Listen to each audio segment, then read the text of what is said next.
everybody. I'm Steve. And I'm LG. And welcome back to Offsides. And week 2 is officially in the books. An injury-plagued week 2. I know, a lot of upsets as well, so we are getting excited to bring you week number 3. Let's do it. Here's our fantasy football musts and busts. This week I took a look at wide receivers. Now, my must for the week comes to us from the New York Jets.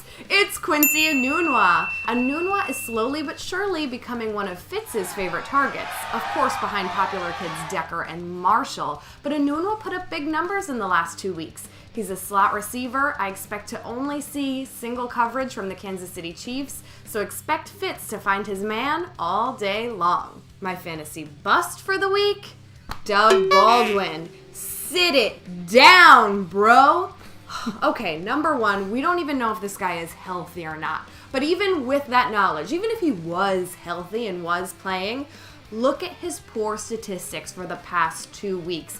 In last week's game alone, 3 receptions for 20 yards. Ugh, it makes me sick. I could do a better job than that. If you have him on your fantasy team, bench him. Find anyone else. I'm serious. Put your mom in. She'll do a better job. I took a look at quarterbacks this week, and my must, Marcus Mariota. I like the young kid, second-year quarterback. The Raiders are traveling to Tennessee, and in their first 2 games have given up 404 yards passing average. Wow. To Matt Ryan and to Drew Brees. I expect Mariota to have a big game, even hooking up with Delaney Walker in the end zone. My bust of the week, the Red Rocket. Sorry, bro. Andy Dalton, gotta sit this one out, man. The Denver Broncos are coming to town. Von Miller already has 4 sacks on the year. I expect him to get in your face a couple times. Ouch. Even though you are the league leader in passing, Dalton has 732 yards through 2 games.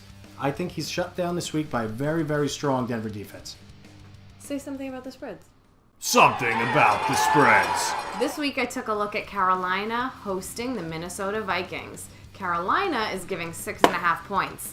The way that the Vikings played against the Green Bay Packers was making me sweat just a little bit, so I think that this game is going to be a little bit closer. I'm going with the Vikings. This week, I decided to take the Arizona Cardinals on the road in Buffalo, giving 4.5 points. I think Arizona is going to win outright and cover the spread. Our Suicide Survivor Eliminator Picks of the Week. I don't normally like to pick my own team, but I gotta do it this week. The matchup just looks too good with Cutler out. I'm going Cowboys. Just like my spread, I'm high on Arizona. Arizona wins outright. So this is how well we've been doing with our overall picks since week 1.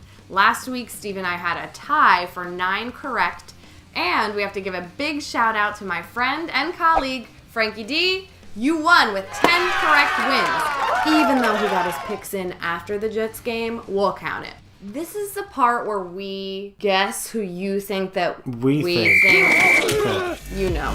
New England, Denver, Giants, Carolina, Miami, Jacksonville, Arizona, Tennessee, Green Bay, Tampa Bay, Seattle, San Diego, Kansas City, Pittsburgh, New Atlanta, Orleans, Dallas. As always, we want you to play along too, so submit your picks in the comments below, and we'll shout you out if you get more right than we do. Which is likely at this point. And now the moment you've all been waiting for. We know you don't watch for us. our Insta-famous celebrity pick of the week. Birdie Looch, on you.